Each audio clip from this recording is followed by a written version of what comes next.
আগামী 4 মে তোমাদের নার্সিং ভর্তি পরীক্ষা।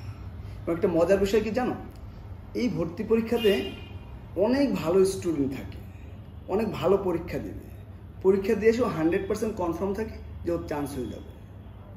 কিন্তু পরীক্ষার রেজাল্ট যখন দেয় তখন আর চান্স হয় না। কেন হয় না জানো? একটা জিনিস খেয়াল করবা, আমরা যখন কোনো প্রতিযোগিতায় অংশগ্রহণ করি, এটা খেলাধুলা হোক, আদার যে কোনো প্রতিযোগিতা, সব জিনিসের না একটা রুলস থাকে। কিন্তু যেমন এই যে নার্সিংয়ের যে ভর্তি পরীক্ষাটা, এটাও কিন্তু এক প্রকার প্রতিযোগিতা, এক প্রকার না, এটাও তো প্রতিযোগিতা, ভর্তি প্রতিযোগিতা। হ্যাঁ, তো এটার জন্য না কিছু রুলস আছে। তোমার রুলস মেনটেন করেই কিন্তু আমাদের যে কোনো প্রতিযোগিতায় অংশগ্রহণ করতে হয়। আমি অনেক ভালো স্টুডেন্ট, বাট আমি যদি রুলস মেনটেন করে যদি আমি প্রতিযোগিতায় অংশগ্রহণ করতে না পারি, আমি অনেক ভালো খেলোয়াড়, রুলস মেনটেন করে যদি আমি খেলতে না পারি, তাহলে তো আমি সাকসেস হতে পারবো না, এটাই ন্যাচারাল। এখন এই 4 মে তোমাদের নার্সিংয়ের ভর্তি পরীক্ষা, তোমরা যা নার্সিং ভর্তি পরীক্ষা দিবে, তোমাদের জন্য কিন্তু নার্সিং কাউন্সিল কিছু রুলস দিয়ে দিচ্ছে। এই রুলস মেনটেন করেই কিন্তু তোমার নার্সিং ভর্তি পরীক্ষাতে অংশগ্রহণ করতে হবে। এখন একটা জিনিস খেয়াল করো, মোট 15টা পয়েন্ট, 15টা রুলস তুমি জাস্ট একটু মাথায় রাখবা, এবং এইটা আমাদের এই ভিডিওটা দেখবা, দেখার পরে তুমি কিন্তু একদম ক্লিয়ার হয়ে যাবে। এবং তোমার যারা ভর্তি পরীক্ষার্থী যারা আছে, বা তোমার যারা বন্ধু বান্ধব আছে, তাদেরকে একটু মেনশন দিয়ে জানিয়ে দেবে, এবং অথবা তোমার টাইম লাইনেও কিন্তু এই ভিডিওটা শেয়ার দিয়ে রেখে দিতে পারো। তুমি এখন হয়তো আমার ভিডিওটা দেখতেছো, কিন্তু একটু পর ভিডিওটা তুমি পাইলে না, কিন্তু তোমার মনে হলো এটা তুমি একবার দেখবা, কারণ কিন্তু তুমি খুঁজেও কিন্তু তুমি পাবা না, কিন্তু হাজার হাজার নিউজ ফিডের ভিড়ে আমি হারিয়ে যাবো। হ্যাঁ, এখন আমরা 15টা পয়েন্টের প্রথম পয়েন্টে চলে আসি। পয়েন্ট 1, অনুগ্রহপূর্বক প্রবেশপত্র কালার প্রিন্ট সহ পরীক্ষার কেন্দ্রে প্রবেশ করতে হবে, এবং প্রয়োজনে ভবিষ্যতে এটা সংরক্ষণ করতে হবে। এই যে প্রবেশপত্রটা, এটা কিন্তু কালার প্রিন্ট করা, দেখতেই পাচ্ছ। হ্যাঁ, এবং কালার প্রিন্ট অনেকে আছে কিন্তু সাদা কালো প্রিন্ট করে ফেলে, কিন্তু জানে না, বি কেয়ারফুল। হ্যাঁ, এবং এই প্রবেশপত্রটা তুমি পরীক্ষার পরে যত্ন করে রেখে দিতে হবে। তুমি যদি চান্স পাও, তোমার সেখানে প্রয়োজন, তুমি যদি প্রাইভেট কোনো নার্সিং পড়তে চাও, সেখানেও কিন্তু প্রয়োজন। হ্যাঁ, নাম্বার 2, পরীক্ষার্থীর কান দৃশ্যমান রেখে ভর্তি পরীক্ষায় অংশগ্রহণ করতে হবে।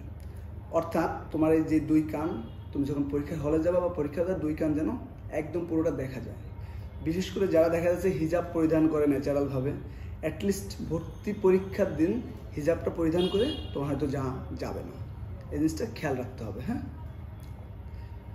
তারপর আসি নাম্বার 3, পরীক্ষার কেন্দ্রে 9টা 30 মিনিটের আগে উপস্থিত থাকতে হবে। এক জিনিস খেয়াল করো, কিছুদিন আগে কিন্তু যে বিসিএস পরীক্ষা হয়েছে আমাদের, 9টা 30 মিনিটের পরে গিয়েও কিন্তু অনেক সময় গেট বন্ধ হয়ে গেছে। বি কেয়ারফুল, পরীক্ষা কিন্তু দিতে পারে না। কাজেই 9টা 30 মিনিটের আগে তোমরা অ্যাটলিস্ট 9টা 20-এর ভিতরে পরীক্ষার কেন্দ্রে উপস্থিত থাকবে। আধা ঘন্টা আগে গেলে তো সমস্যা নেই। নাম্বার 4, ওএমআর শিটের উপর 10 অঙ্কের একটা সেট কোড থাকে, এবং প্রশ্নপত্রও কিন্তু 10 অঙ্কের একটা সেট কোড থাকে। তা তুমি প্রশ্নপত্রটা পাওয়ার পরে মিলায় দেখতে হবে ওএমআর শিট এবং প্রশ্নপত্রের সেট কোডটা মিল আছে কিনা। চলো আমরা এটা একটু বিস্তারিত জেনে নিই। তোমাকে এরকম একটা প্রশ্নপত্র দেবে। হ্যাঁ, এটা হচ্ছে ওএমআর শিট, আর এটা হচ্ছে প্রশ্নপত্র। এটাকে তোমার ছেড়ে ফেলতে হবে, এই যে।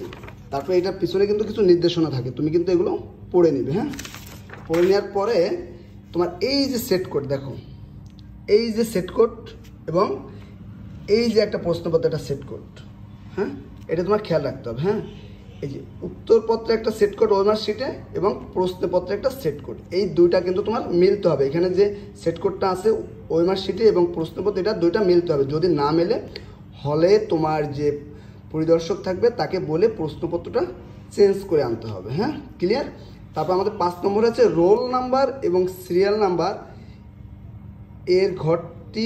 এর প্রতিটি ঘর পূরণ করতে হবে। রোল নাম্বার এবং সিরিয়াল নাম্বারের জন্য নির্দিষ্ট বৃত্তসমূহ কালো কালির বল পয়েন্ট পেন দ্বারা পূরণ করতে হবে। এই যে দেখো, এই রোল নাম্বার এবং এই সিরিয়াল নাম্বারটা, হ্যাঁ, এটা কালো কালির বল পয়েন্ট পেন দ্বারা কিন্তু তোমাদের পূরণ করতে হবে, এবং তোমরা কিন্তু ডান পাশ থেকে পূরণ করবা। বাম পাশের যে কয়টা ঘর খালি থাকবে তোমরা এটা 0 দিয়ে দিতে হবে। ঠিক আছে, এটা যেন খেয়াল থাকে। এই জায়গাটায় কিন্তু অনেকে ভুল করে, অনেকে কিন্তু একদম প্রথমে এই যে বাম পাশ থেকে লেখা শুরু করে না, তোমরা ডান পাশ থেকে লেখা শুরু করবে, এইখান থেকে লেখা শুরু করবে, এইভাবে তোমরা লেখা শুরু করবে। ওকে। নাম্বার 6, এই যে উত্তরপত্র। হ্যাঁ, তোমাদের এরকম একটা প্রশ্ন দেবে, উত্তরপত্রের যে বৃত্তগুলো আছে এই বৃত্তগুলো কিন্তু এরকম সিম্পল একটা কালো কালির বল পয়েন্ট পেন দিয়ে কিন্তু তোমার পূরণ করতে হবে। হ্যাঁ। 7 নম্বরে প্রবেশপত্রে ব্যবহৃত স্বাক্ষর অনুযায়ী উত্তরপত্রের নির্দিষ্ট স্থানে স্বাক্ষর করতে হবে।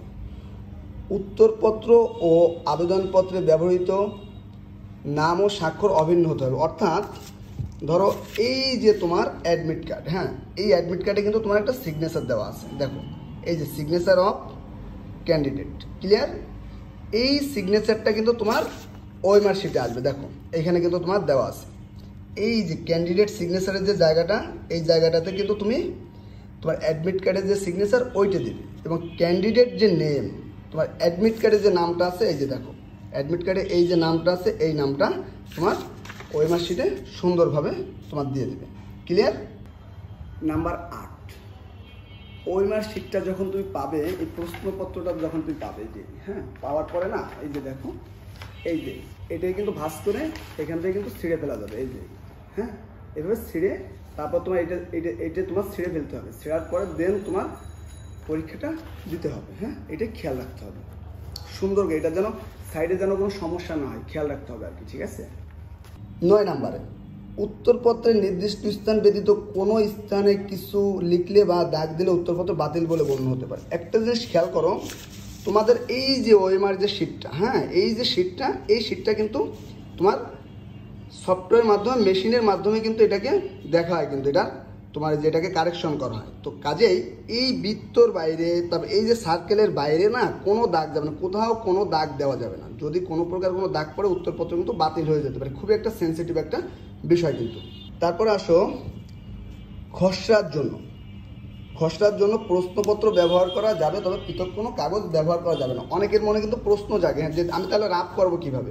এই যে আমাদের যে প্রশ্নপত্রটা আছে এখানে না অনেক রাফ করার জায়গা আছে। হ্যাঁ, এই যে দুই পাশে না তোমার অনেক রাফ করা, ছোটো ছোটো করে তুমি অনেক রাফ করতে পারবে, তারপর নিচে জায়গা থাকে। হ্যাঁ, কিন্তু উত্তরপত্রে এই যে ওএমআর শিটে কিন্তু কোনো দাগ কিন্তু দেওয়া যাবে না, এটা কিন্তু খেয়াল রাখতে হবে কিন্তু। তারপরে আমরা আসি, পরীক্ষার্থীকে হল পরিদর্শকের নির্দেশনা ও সিদ্ধান্ত মেনে চলতে হবে। উত্তরপত্রের নির্দিষ্ট স্থানে পরিদর্শকের নাম ও স্বাক্ষর গ্রহণ করতে হবে। কর্তব্যরত পরিদর্শকের নাম ও স্বাক্ষরবিহীন উত্তরপত্র বাতিল বলে গণ্য হবে। একটা কিন্তু ক্লিয়ারভাবে খেয়াল করবো। হ্যাঁ, দেখো এখানে কিন্তু তোমার লেখা আছে ইনভিজিলেটর সিগনেচার এবং ইনভিজিলেটর নেম। তোমার হলের যে পরিদর্শক থাকবে তার সিগনেচার দিতে হবে এখানে, এবং এখানে তার নাম লিখতে হবে। হ্যাঁ, অনেক সময় কিন্তু অনেক শিক্ষকের কিন্তু মনে করো যে ভুল হয়ে যায় বা খেয়াল থাকে না, কিন্তু তোমার কিন্তু খেয়াল রাখতে হবে। আবার অনেকে দেখা যাচ্ছে যে সিগনেচার দিয়ে চলে গেল, নাম লিখতে মনে নাই, তোমার কিন্তু খেয়াল রাখতে হবে। তখন কিন্তু ডাক দিয়ে বলতে হবে স্যার নাম তো লেখা হয়নি, বা যদি সিগনেচার নাম কোনো কিছু না লেখা হয় তখন কিন্তু পরীক্ষা শেষ হওয়ার আগে কিন্তু স্যারকে ডাক দিয়ে তোমার নাম এবং সিগনেচার লেখায় নিতে হবে। হ্যাঁ, এটা কিন্তু খুবই গুরুত্বপূর্ণ, নইলে কিন্তু পরীক্ষার হল থেকে কিন্তু তোমার ওই যে তোমার প্রশ্নপত্র কিন্তু বাতিল হয়ে যাবে। তারপরে 12 নম্বরে কি আছে, পরীক্ষার্থী পরীক্ষা শেষ না হওয়া পর্যন্ত বাইরে যেতে পারবে না। অর্থাৎ তোমাদের কাছে 10টায় পরীক্ষা শুরু, 10টায় পরীক্ষা শুরু হলে তোমার 11টায় শেষ, 11টার আগে তুমি কিন্তু হল থেকে বাইরে যেতে পারবে না। যদিও কোনো প্রয়োজনে যাও, হল পরিদর্শকের পারমিশন নিয়ে যেতে হবে। 13 নম্বর হচ্ছে পরীক্ষার হলে অসৎ উপায় অবলম্বন করা যাবে না। হ্যাঁ, কারো তো দেখে লেখা যাবে না, নকল করা যাবে না, এই সব আর কি। ঠিক আছে। যদি তোমার অসৎ উপায় যদি মনে করে পরিদর্শক, চাইলে সে তোমার বিরুদ্ধে যে কোনো ধরনের ব্যবস্থা নিতে পারে এবং তোমার পরীক্ষা বা উত্তরপত্র বাতিলও করতে পারে। ক্লিয়ার? 14 নম্বর, পরীক্ষার হলে কোনো প্রকার ইলেকট্রনিক ডিভাইস নেওয়া যাবে না। হ্যাঁ, অনেকে কিন্তু ঘড়ি নিয়ে যায় হলে গিয়ে, মানে পরীক্ষার হলে যখন ঢোকে তখন কিন্তু বাধার সম্মুখীন হয়। হ্যাঁ, দরকার নাই। ক্যালকুলেটার কোনো দরকার নেই। হ্যাঁ, তুমি শুধু কী নিয়ে যাবে, একটা অ্যাডমিট কার্ডটা নিয়ে যাবে আর কয়েকটা বল পেন, আর তোমার চাইলে রাবার নিয়ে যেতে পারো, স্কেল, এগুলোর বাইরে কোনো ইলেকট্রনিক ডিভাইস নেওয়া যাবে না। 15 নম্বরটা খুবই গুরুত্বপূর্ণ। এই জিনিসটা অনেক মনেই থাকে না, হাজিরা খাতায় স্বাক্ষর দেওয়া। তোমরা এর আগে যখন এসএসসি পরীক্ষা দিছো, জিএসসি পরীক্ষা দিছো, এইচএসসি পরীক্ষা দিয়ে যখন আসছো, দেখবা যে কোনো বোর্ড পরীক্ষা যখন তুমি পরীক্ষা দাও, তুমি পরীক্ষা দিতে গেলে কিন্তু একটা হাজিরা খাতায় সিগনেচার দিতে হয়। তুমি যে অ্যাডমিশন পরীক্ষাটা দিতে গেছো এই প্রুফটা কোথায়? ওই হাজিরা খাতায় তোমার সিগনেচারটা, তোমার কাছে কিন্তু অটোমেটিক্যালি ওটা চলে আসবে। প্রথম বেঞ্চ থেকে লাস্ট বেঞ্চ পর্যন্ত একটা লিস্ট চলে যাবে। ওখানে কিন্তু তোমার নাম, রোল এবং ছবি, সিগনেচার দেখে সিগনেচার দিতে হবে। এবং ওখানেও কিন্তু তুমি অ্যাডমিট কার্ডে তোমার যে সিগনেচারটা থাকবে ওই সিগনেচারটা দেবে, কিন্তু খেয়াল রাখতে হবে কিন্তু। আর যদি কোনো কারণে তুমি সিগনেচারটা দেওয়া না হয়ে থাকে, তাহলে সরাসরি হলে যে স্যার থাকবে, স্যারকে বলবা যে স্যার আমার মনে হয় সিগনেচারটা দেওয়া নেই, সে তোমাকে সহযোগিতা করবে। আবার অনেকে কিন্তু কনফিউশনে পড়ে যায় পরীক্ষা শেষ হওয়ার আগ মুহূর্তে, যে আমি সিগনেচার দিচ্ছি নাকি সিগনেচার দিইনি। তোমাদের এরকম কনফিউশনও যদি কাজ করে, স্যারকে বলবা। ফলে যে স্যারই থাকুক না কেন, ওই স্যাররা সবসময়ের জন্য যথেষ্ট লেভেলের শিক্ষার্থীদের প্রতি কিন্তু আন্তরিক থাকে। হ্যাঁ, তোমরা কিন্তু হয়তো অনেক সময় অনেক ভয় পাও, কিন্তু না, তোমার যে কোনো সমস্যার জন্য যথেষ্ট লেভেলের আন্তরিক থাকে। ঠিক আছে, এই তো ভয় পাওয়ার কোনো কারণ নেই।